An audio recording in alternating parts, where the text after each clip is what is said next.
കൊട്ടിക്കലാശവും മുടങ്ങി. ഇനി ചെയ്യാനുള്ളത് നമ്മളാണ്, വോട്ടർമാർ.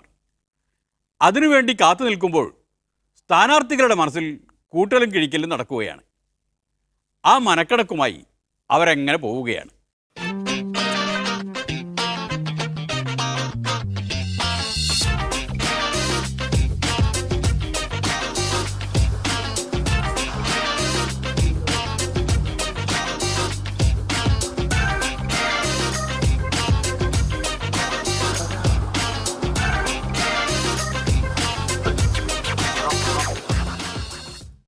എല്ലാ സ്ഥാനാർത്ഥികളും അവനവൻ്റെ മണ്ഡലത്തിലെ വോട്ടർമാരെ കാണാനാണ് അവസാന ദിവസം ചെലവാക്കിയത്. എന്നാൽ സുരേഷ് ഗോപി ഒരു മണ്ഡലത്തിന് അപ്പുറം കിടക്കുന്ന ആളെ കാണാനാണ് എത്തിയത്. ഇതെന്തിനാണാവോ? രാജാവിൻ്റെ മകൻ എന്ന് പറയുന്ന സിനിമയിൽ അഭിനയിക്കുമ്പോൾ മിക്കവാറും ദിവസങ്ങളിൽ ലാലിൻ്റെ മുറിയിൽ ലാൽ എന്നെ കെട്ടിപ്പിടിച്ചാണ് കിടന്നിട്ടുള്ളത്. ആ മുഹൂർത്തം തുടങ്ങി ഇങ്ങോട്ടുള്ള ബന്ധം. എൻ്റെ വീട്ടിലൊക്കെ ലാൽ വന്ന് ശുചിയൊക്കെ വന്ന് ഭക്ഷണം കഴിച്ചിട്ടുള്ളതും അങ്ങനെ ഒരു വലിയ ഒരു ബന്ധമുണ്ട്. അപ്പം എൻ്റെ ജീവിതത്തിൽ ആദ്യമായിട്ട് സംഭവിക്കുന്ന ഒരു മുഹൂർത്തത്തിന് ലാലിൻ്റെ അനുഗ്രഹവും എനിക്ക് അനിവാര്യമാണ്. ആ അനുഗ്രഹം വാങ്ങാൻ വേണ്ടി പെർമിഷൻ കിട്ടി, വന്നു, സന്ദർശിച്ചു.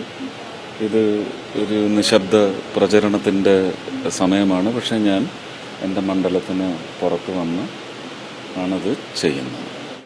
എന്നിട്ടെന്തായി? കേണൽ അനുഗ്രഹിച്ചോ? വിജയം ആശംസിച്ചോ? ഇതിന് എല്ലാവിധ നന്മകളും ഉണ്ടാകട്ടെ എന്ന് പ്രാർത്ഥിക്കുന്നു. അതിൽ കൂടുതൽ നമുക്ക് പറയാമല്ലോ. തീർച്ചയായിട്ടും സുരേഷ് പറഞ്ഞ പോലെ ഞങ്ങളുടെ ഫ്രറ്റേണിറ്റിയിലുള്ള ഒരാളാണ്, എൻ്റെ വളരെ അടുത്ത സുഹൃത്താണ്. അദ്ദേഹത്തിന് നല്ലത് വരാൻ പ്രാർത്ഥിക്കുന്നു. അതൊരു നല്ല പ്രാർത്ഥനയാണ്. നല്ലത് വരാൻ പ്രാർത്ഥിക്കുക. ജയിച്ച് പാർലമെൻറ്റിൽ പോയാലേ നല്ലത് വരൂ എന്നൊന്നുമില്ലല്ലോ. നല്ലതെങ്ങനെയും വരാം. മോഹൻലാൽ സംവിധാനം ചെയ്യുന്ന സിനിമയിൽ ഒരു നല്ല റോള് കിട്ടിയാലും നല്ലതാണല്ലോ. പ്രത്യേകിച്ച് എതിർ സ്ഥാനാർത്ഥി സംവിധായകനെ തേടിപ്പോയിരിക്കെ.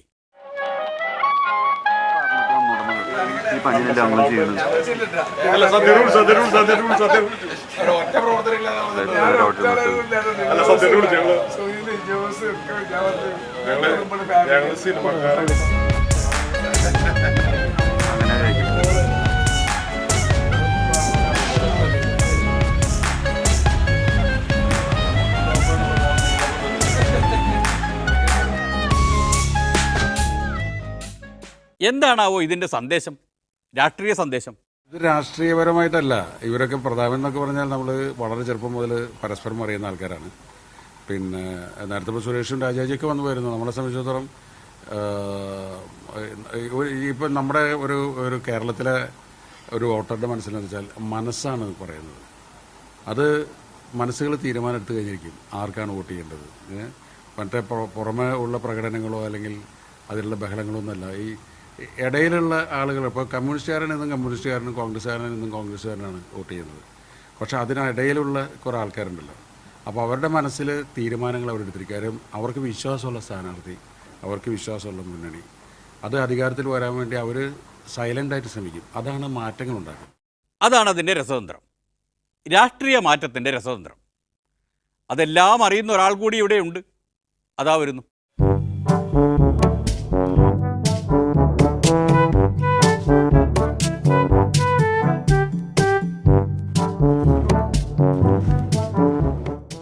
CPIയുടെ സിറ്റിംഗ് സീറ്റാണല്ലോ. അതുകൊണ്ട് LDF സ്ഥാനാർത്ഥിയായ രാജാജിയോട് ഒരൊറ്റ ചോദ്യമേ ചോദിക്കാനുള്ളൂ.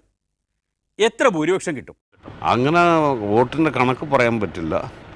കാരണം എന്താണെന്ന് വെച്ച് കഴിഞ്ഞാൽ കണക്കുകൂട്ടലിന് അതീതമായിട്ടുള്ള പ്രചരണവും അതിനനുസൃതമായിട്ടുള്ള പൊതുജനങ്ങളുടെ പ്രതികരണമാണ് ഞങ്ങൾക്ക് ലഭിച്ചിട്ടുള്ളത്. ഞങ്ങൾക്കൊന്നും ഉറപ്പിച്ച് പറയാൻ കഴിയും, ഇത് റെക്കോർഡ് ഭൂരിപക്ഷത്തോടു കൂടിയ വിജയമായിരിക്കും. തൊട്ടടുത്ത മണ്ഡലത്തിലെ, അതായത് ചാലക്കുടിയിലെ സിറ്റിംഗ് MP ഇതാ ഓടിച്ചാടി വരുന്നു. അദ്ദേഹത്തെ പ്രളയകാലത്തൊന്നും കണ്ടില്ലെന്ന് എതിരാളികൾ പറഞ്ഞു വരുത്തുന്നു. കണ്ടിട്ടില്ല എന്നുള്ളതിൻ്റെ കാരണം എന്ന് വെച്ചാൽ പ്രളയ സമയത്ത് അവരുടെ ഓരോരുത്തരുടെ വീടുകളിൽ ഞാൻ പോയിട്ടില്ല. ചേട്ടാ ഞാൻ ഇവിടെ ഉണ്ട് ചേട്ടാ അങ്ങനെ പോയിട്ടില്ല. അതാണ് നുണ എന്ന് പറയുന്ന കാര്യം. പ്രളയ സമയത്ത് 3-4 ലക്ഷം രൂപ ഞാൻ സ്വന്തമായിട്ട് എൻ്റെ കാശ് കൊണ്ട് ഉണ്ടാക്കി ക്യാമ്പുകളിൽ കൊണ്ടു കൊടുത്തു. അവർക്ക് ആവശ്യമായിട്ടുള്ള തുണികൾ, അതുപോലെ തന്നെ ഭക്ഷണ സാധനങ്ങൾ, പിന്നെ വെള്ളം. എൻ്റെ സുഹൃത്ത് ജഹാംഗീർ, അയാളോട് ഞാൻ പറഞ്ഞിട്ട് അയാൾ ലോഡ് കണക്കിനാണ് വെള്ളം, ബോട്ടിൽ വെള്ളങ്ങൾ. അത് മാത്രമാണ് പുറത്തുനിന്നായിട്ട് നമ്മൾ അടിച്ചുള്ളൂ. ബാക്കിയൊക്കെ എൻ്റെ കാശ്. ഇതിലേതെങ്കിലും ഒരുത്തൻ, ഒരു മറ്റേ MP അല്ലെങ്കിൽ ഒരു MLA ചെയ്തിട്ടില്ല. അവരൊന്നും കയ്യിൽ നിന്ന് കാശെടുത്തൊന്നും ചെയ്യില്ല. ഇതാണ് ഇന്നച്ചൻ്റെ ധൈര്യം. എതിരാളിയെ അറിയാമല്ലോ, ചില്ലറക്കാരനല്ല, UDFൻ്റെ കൺവീനറാണ്. പക്ഷേ ചെറിയൊരു ആരോഗ്യ പ്രശ്നം വന്നു. അതിനാൽ ഇടവേളയിലൊന്ന് മാറി നിൽക്കേണ്ടി വന്നു. ഞാൻ ആരോഗ്യ പ്രശ്നമായി മാറി നിൽക്കേണ്ടി വന്നത് എൻ്റെ തെരഞ്ഞെടുപ്പിനെ ഒട്ടും ബാധിച്ചിട്ടില്ല. കാരണം ആ സമയത്താണ് എനിക്ക് കൂടുതൽ സന്തോഷമുണ്ടായത് പ്രവർത്തനത്തെക്കുറിച്ച്. കാര്യം MLA-മാരുടെ നേതൃത്വത്തിൽ, UDF നേതാക്കന്മാരുടെ നേതൃത്വത്തിൽ നടന്ന ഒരു പ്രവർത്തനം കൊണ്ട് ഒരു സ്ഥാനാർത്ഥി നടത്തേണ്ട പ്രവർത്തനങ്ങൾ അവർ ഏറ്റെടുത്തു. വലിയൊരു അനുഭവ പാഠമാണ്. ഒരു ജനാധിപത്യ സംവിധാനത്തിൽ സ്ഥാനാർത്ഥി എന്നത് ഓരോ വോട്ടർമാരും സ്ഥാനാർത്ഥിയെ പോലെ പ്രവർത്തിക്കുന്നു എന്നത് എനിക്ക് കാണാൻ കഴിഞ്ഞു. ഓരോരുത്തരും ആ ഉത്തരവാദിത്തം ഏറ്റെടുത്തു. ഞാൻ പറയേണ്ടതും ചെല്ലേണ്ടതുമായ സ്ഥലങ്ങളിൽ, എത്തിച്ചേരേണ്ടതായ സ്ഥലങ്ങളിലെല്ലാം അവരെത്തിച്ചേർന്ന് അവരുടെ സാന്നിധ്യം അറിയിച്ചതുകൊണ്ട് എൻ്റെ സാന്നിധ്യം ഈ തെരഞ്ഞെടുപ്പിൽ നിലനിച്ചിട്ടില്ല. തിരിച്ച് ആരോഗ്യ പ്രശ്നം കഴിഞ്ഞ് വീണ്ടും ഞാൻ രംഗത്തിറങ്ങിയപ്പോൾ എനിക്കതാണ് എനിക്ക് ഏറ്റവും വലിയ ആവേശമുണ്ടാക്കിയത്. പ്രവർത്തകരുടെ ഒരു ആത്മാർത്ഥത, അവരുടെ ഒരു ഉത്തരവാദിത്ത ബോധം എന്നെ കൂടുതൽ ആവേശഭരിതനാക്കി തെരഞ്ഞെടുപ്പ് മുന്നോട്ട് പോകാൻ എനിക്ക് ആത്മവിശ്വാസം നൽകി. പ്രവർത്തകരുടെ ഉത്തരവാദിത്ത ബോധം കൊണ്ട് ജയിക്കുന്ന ആദ്യത്തെ ആളായിരിക്കും ബെന്നി ബെഹനാൻ. തൊട്ടടുത്ത മണ്ഡലത്തിലാവട്ടെ രാഷ്ട്രീയത്തിലെ ഹീറോകളാണ് പോരാളികൾ. അവരെല്ലാവരും നല്ല സ്നേഹത്തിലാണ്. അത് എല്ലാ വിഭാഗത്തിൽപ്പെട്ട ആളുകളും അവർ പ്രത്യേകമായ അതിർവരമ്പുകളില്ലാതെ അവരുമായിട്ട് ഒപ്പം നിൽക്കുന്ന ഒരാളെന്ന നിലയിൽ പ്രതികരണമാണ്. മാധ്യമങ്ങൾക്ക് മാത്രമാണ് അത്തരം ചില പ്രചാരകരുള്ളത്. ജനങ്ങളിൽ നിന്നും അതുപോലെ വിവിധ മതവിഭാഗങ്ങൾ, അത് ഭൂരിപക്ഷത്തിൽപ്പെട്ടവരാ ന്യൂനപക്ഷത്തിൽപ്പെട്ടവരാകും, ചിലതിലൊക്കെ അവർക്ക് വ്യത്യസ്തതകളുണ്ടായിരുന്നു വരാം. പക്ഷേ ആ വ്യത്യസ്തതകളൊന്നും പ്രതിഫലിപ്പിക്കാതെ അവർ ഒപ്പം നിൽക്കുന്നുണ്ട്. ചില സംഘടനകൾ ചില നിലപാടുകൾ സ്വീകരിക്കുന്നുണ്ടെങ്കിൽ പോലും അപ്പോൾ കേന്ദ്രത്തിൽ ആര് വരും, അപ്പോൾ അതിലും ഇപ്പോൾ ആളുകൾക്ക് നല്ല ഉറപ്പുണ്ട്. അവിടെ ചെന്നാൽ നല്ല രീതിയിൽ തന്നെ ഇതിനെ BJP പ്രതിരോധിക്കാൻ കഴിയുന്ന സംവിധാനം വേണം. എങ്ങനെ നോക്കിയാലും താനാണ് ജയിക്കേണ്ടത് എന്ന കാര്യത്തിൽ P. രാജീവിന് സംശയമില്ല. എതിരാളി അതാ വരുന്നു. ഇന്ന് വോട്ടർമാരെല്ലാം വിവേകപൂർവ്വം അവരുടെ തീരുമാനമെടുത്ത് നാളെ വോട്ട് ചെയ്യാൻ തയ്യാറെടുത്ത് നിൽക്കുകയാണ്. ഇന്നിപ്പോൾ കണ്ടതുകൊണ്ട് പ്രത്യേകിച്ച് ഒരു മാറ്റം ഉണ്ടാക്കാൻ വേണ്ടിയിട്ടല്ലെങ്കിൽ പോലും എൻ്റെ നിയോജകമണ്ഡലമായ എറണാകുളത്ത് ഞാൻ കുറച്ച് സമയമാണ് ചെലവഴിച്ചിട്ടുള്ളത്. കഴിഞ്ഞ 8 വർഷം ഈ പ്രദേശത്തിൻ്റെ ജനപ്രതിനിധി എന്നുള്ള രീതിയിൽ അവരുമായി ഒപ്പം കുറേ അധികം സമയം ചെലവഴിക്കാൻ എനിക്ക് സാധിച്ചിട്ടുണ്ട്. എന്നാലും മണ്ഡലത്തിൻ്റെ പ്രധാനപ്പെട്ട കേന്ദ്രത്തിലെ പ്രധാനപ്പെട്ട കുടുംബാംഗങ്ങളെ കാണുക എന്നുള്ള ഒരു പ്രക്രിയയാണ്. ഇതൊക്കെയാണ് അവസാന നിമിഷത്തെ പ്രതീക്ഷകൾ.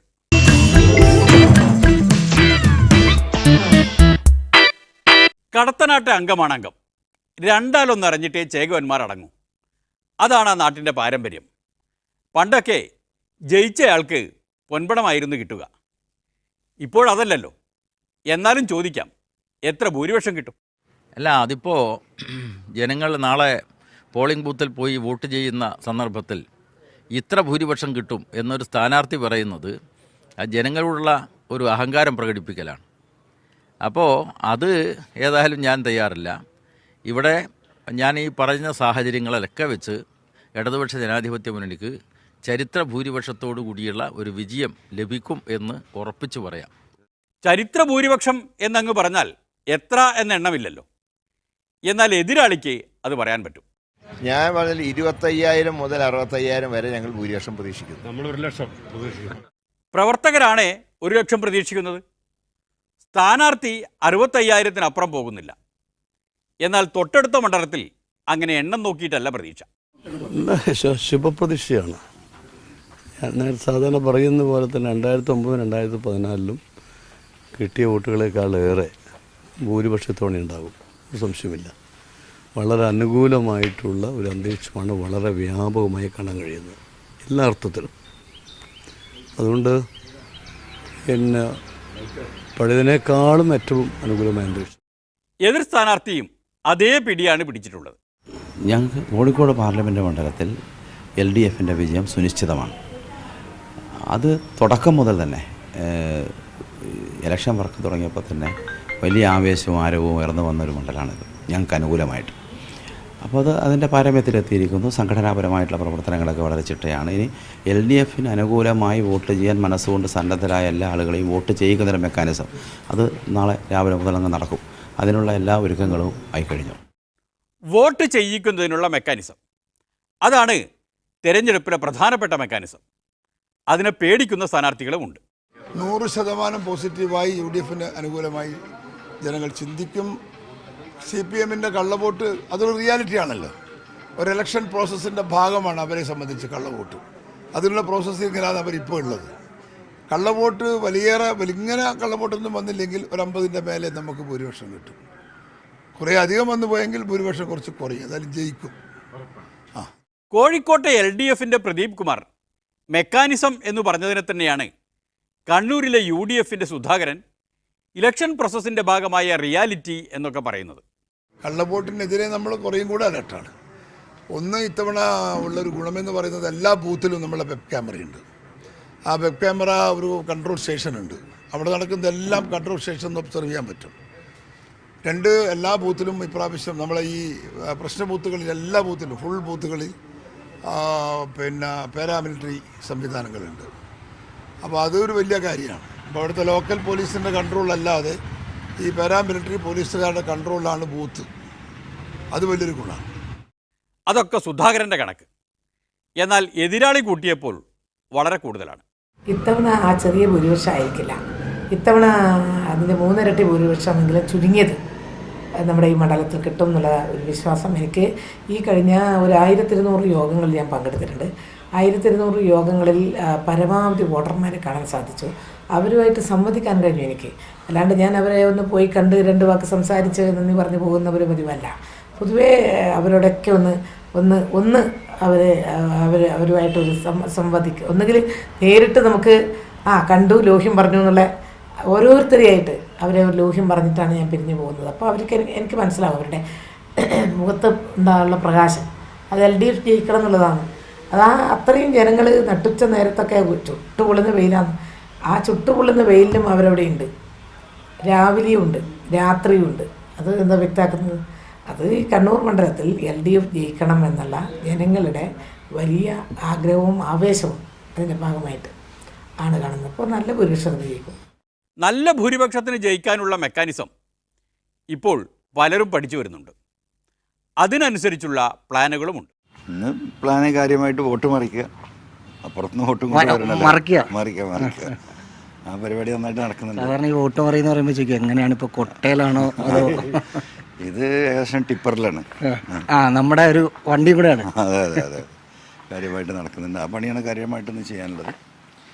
മൊത്തത്തിൽ അനുകൂലമായ സാഹചര്യമാണ്. അട്ടിമറികൾക്ക് നല്ല പരിചിതമായ വോട്ടർമാരാണ് മലപ്പുറത്ത്. നിലമുണ്ടല്ലേ അട്ടിമറി നിലമുണ്ട്. കാരണം TK ഹംസക്കാരൻ്റെ ജയം, കുഞ്ഞാലിക്കുട്ടിയുടെ കുറ്റിപ്പുറത്തെ തോൽവി, ഇപ്പോൾ എനിക്കെതിരെ മത്സരിക്കുന്ന ET മുഹമ്മദ് ബഷീറിനെ തിരൂരിൽ തോറ്റിട്ടുണ്ട്, മുനീർ തോറ്റിട്ടുണ്ട്. ഇതൊക്കെ ഈ നാട്ടിൽ നടന്ന സംഭവമാണല്ലോ. അപ്പോൾ വോട്ടർമാരെ സംബന്ധിച്ച് മലപ്പുറത്തൊക്കെ പലപ്പോഴും ഒരു സന്നിഗ്ധ ഘട്ടത്തിൽ ഒരു മാറ്റത്തിന് വേണ്ടി വോട്ട് ചെയ്യുന്ന വോട്ടേഴ്സ് ഉണ്ട്. ആ വോട്ടേഴ്സ് തന്നെയാണ് ഈ തെരഞ്ഞെടുപ്പിലെയും അട്ടിമറിക്കാൻ പോകുന്നത്.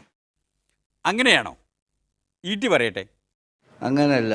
പാർലമെൻറ്റിലെ പെർഫോമൻസാണ് ഇവാലുവേറ്റ് ചെയ്യുന്നതെങ്കിൽ എല്ലാ പ്രാന്തവൽക്കരിക്കപ്പെട്ടവരുടെ പ്രശ്നം ഞാൻ ഉന്നയിച്ചിട്ടുണ്ട്. അതിൽ മുസ്ലിമുകളിൽ മാത്രം നോക്കി ചെയ്തതല്ല, ബാക്കിയുള്ള എല്ലാ സ്ഥലങ്ങളിലും ഞാൻ പോയതും കാരണം അത് നിങ്ങൾക്ക് കാറ്റഗറൈസ് ചെയ്യാൻ നോക്കില്ല. എന്നാലും എത്ര ഭൂരിപക്ഷം കിട്ടും എന്ന് കണക്കാക്കി പറഞ്ഞൂടെ? നല്ല ഭൂരിപക്ഷം ഉണ്ടാവും, അസൽ ഭൂരിപക്ഷം. അൻവർ ടിപ്പർ കണക്കിന് മറിക്കുന്ന വോട്ടിനെയും മറികടന്ന് ജയിക്കുകയാണെങ്കിൽ ഭൂരിപക്ഷം ഒരു വോട്ടിൻ്റേതാണെങ്കിലും അത് അസൽ ഭൂരിപക്ഷമാണല്ലോ.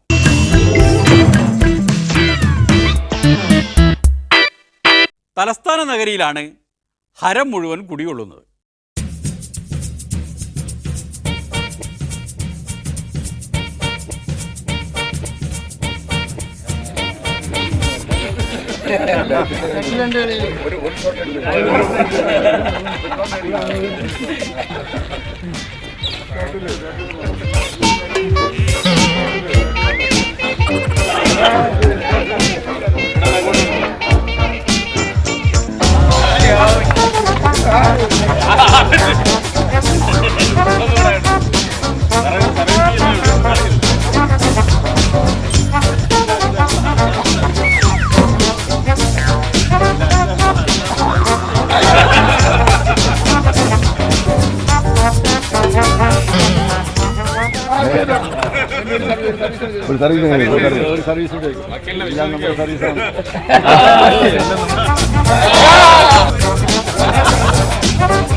രാജ്ഭവനിൽ ഇരുന്ന കാലത്ത് അത്യാവശ്യം കളിയൊക്കെ പഠിച്ചു വെച്ചിട്ടുണ്ട് എന്ന് തോന്നുന്നു. ആട്ടെ, തിരുവനന്തപുരത്തെ മാർച്ചിൽ എന്താണ് പ്രതീക്ഷ? വളരെയേറെ ശുഭപ്രതീക്ഷയാണ്. അത് പരുമ്പഴങ്ക് ഇന്നലത്തെ കൊട്ടിക്കലാശത്തോടുകൂടി അത് വർദ്ധിച്ചിരിക്കുകയാണ്. കാരണം എല്ലാ രംഗങ്ങളിലും എല്ലാ തലങ്ങളിലും കഴിയുന്ന വിവിധങ്ങളായിട്ടുള്ള വൈവിധ്യമുള്ളൊരു സമൂഹത്തിൽ എല്ലാ വിഭാഗം ആളുകളും എന്നെ പിന്തുണയ്ക്കാൻ എത്തുന്നു എന്നുള്ളത് എന്നെ സംബന്ധിച്ചിടത്തോളം അങ്ങേയറ്റം ആശ്വാസപ്രദമാണ്. അത് എനിക്ക് പ്രതീക്ഷ വളരെയേറെ വർദ്ധിച്ചു കഴിഞ്ഞു. മുൻ ഗവർണർ അങ്ങനെയൊക്കെ പ്രതീക്ഷിക്കുന്നത് ചില അടിയൊഴുക്കുകൾ കണ്ടിട്ടാണ്. ഏത് അടിയൊഴുക്ക് വന്നാലും ഞാൻ ജയിക്കും. അങ്ങനെ സാധ്യതയുണ്ടോ തിരുവനന്തപുരം മണ്ഡലത്തിലേക്ക്? ഞാനതൊന്നും നോക്കാറില്ല. ഈ തെരഞ്ഞെടുപ്പിൻ്റെ സ്ട്രെയിറ്റ് ലൈനാണ് ഞാൻ എപ്പോഴും, കുറേ തിരിഞ്ഞു നോക്കാറില്ല. ഞാൻ ഇങ്ങനെ പോകും. ഇന്നലെ ഈ ഒരു പരസ്യ പ്രചാരണം അവസാനിക്കുന്ന അവസാന നിമിഷങ്ങളിൽ LDF പ്രവർത്തകർ AK ആന്റണി നയിച്ച റോഡ് ഷോ തടഞ്ഞു എന്ന തരത്തിലൊരു ആരോപണം ഉയർന്നു വന്നിട്ടുണ്ട്. അതിൽ വല്ല വസ്തുതയുണ്ട്? AK ആന്റണി പറയാൻ പാടില്ലാത്തൊരു കല്ല് വെച്ച നുണയാണ് ഇന്നലെ പറഞ്ഞത്. ആരും നടന്നിട്ടില്ല. അദ്ദേഹം ഇറങ്ങി ഒരു റോഡ് ഷോ നടത്തി. റോഡ് ഷോ തടയണമെങ്കിൽ പിന്നെ അദ്ദേഹം നടന്നിങ്ങനെ പോയത് നടന്നുവിടായിരുന്നു. അതൊക്കെ വെറുതെ ചീപ്പായി പോയത്. അത് സിറ്റിംഗ് MLA യുടെ ന്യായം. ഇനി അദ്ദേഹത്തെ എതിർക്കുന്ന സിറ്റിംഗ് MP യുടെ ന്യായവും കേൾക്കണമല്ലോ. അദ്ദേഹം എങ്ങനെ കാണുന്നോ എന്തോ. നന്നായി കാണുന്നു പറഞ്ഞാൽ ഞങ്ങൾ ഈ പ്രചരണത്തിൻ്റെ സമാപനം ആയിട്ടുണ്ട്. ഈ 6 ആഴ്ചയുടെ ഒരു പ്രചരണമായിരുന്നു. നിങ്ങൾക്കറിയാം, എൻ്റെ ആദ്യത്തെ 2 തെരഞ്ഞെടുപ്പ് 2-3 ആഴ്ചയിലായിരുന്നു. ഈ തവണ പ്രഖ്യാപനം മുതൽ വോട്ടിംഗ് വരെ 6 ആഴ്ചയായിരുന്നു. അതൊരു ആദ്യത്തെ തവണയാണ് ഈ അനുഭവം. പക്ഷേ ഒരു കാര്യം കണ്ടത്, കൂടി വരുന്ന ആവേശം. പാർട്ടിയുടെ അകത്തും അവസാനത്തെ 2 ആഴ്ചയിൽ പാർട്ടി കാണിച്ച ശക്തിയും എല്ലാവരുടെയും അവരുടെ പ്രവർത്തനവും അവരുടെ ഊർജ്ജയും ഒരേ സമയത്ത് ജനങ്ങളുടെ റിയാക്ഷനും. ഞാൻ പറയട്ടെ, ഞങ്ങൾ എവിടെ പോയാലും ജനങ്ങളുടെ പുൻചിരി, അവരുടെ കൈവീശൽ, അവരുടെ സ്നേഹം, അവരുടെ കണ്ണു നോക്കിയാൽ കൂടി അറിയാം നമുക്ക് ഒരു ബന്ധം സ്ഥാപിക്കാൻ സാധിച്ചു. അതുകൊണ്ട് ഞാൻ വലിയ ധൈര്യത്തോടെ പറയുന്നു, ഞാൻ മാത്രമല്ല, നമ്മുടെ പാർട്ടിക്കാരെ എല്ലാവരുടെയും ഇറങ്ങിയ ശേഷം അവരുടെ റിപ്പോർട്ട്സും കിട്ടിയിട്ട് പറയുന്നു, ഈ തവണ നമ്മൾ ജയിക്കുമെന്ന് മാത്രമല്ല, കഴിഞ്ഞ തവണയും കാട്ട് ഒരു വലിയ ഭൂരിപക്ഷത്തോടെ ജയിക്കും. മത്സരിക്കുന്ന 40 പേരും നല്ല ഭൂരിപക്ഷത്തോടെ ജയിച്ചു വരുമോ എന്നാണ് ഇപ്പോൾ പൊളിമിക്സിൻ്റെ പേടി. അങ്ങനെ സംഭവിക്കാതിരിക്കാൻ പ്രത്യേകം ശ്രദ്ധിക്കണമെന്ന് വോട്ടർമാരോട് അഭ്യർത്ഥിക്കുകയാണ്. അതുകൊണ്ട് ഒരു സ്ഥാനാർത്ഥിക്ക് മാത്രം വോട്ട് ചെയ്താൽ മതി. അതും ഒരു വോട്ട് മാത്രം ചെയ്താൽ മതി. അത് ചെയ്യണം. അത് ചെയ്യാതിരിക്കരുത്. അത് നമ്മുടെ അവകാശമാണ്. അത് പാഴാക്കരുത്. ചെയ്തിരിക്കണം. ശ്രദ്ധയോടെ ചെയ്തിരിക്കണം. പൊളിമിക്സ് പോവുകയാണ്. നന്ദി, നമസ്കാരം.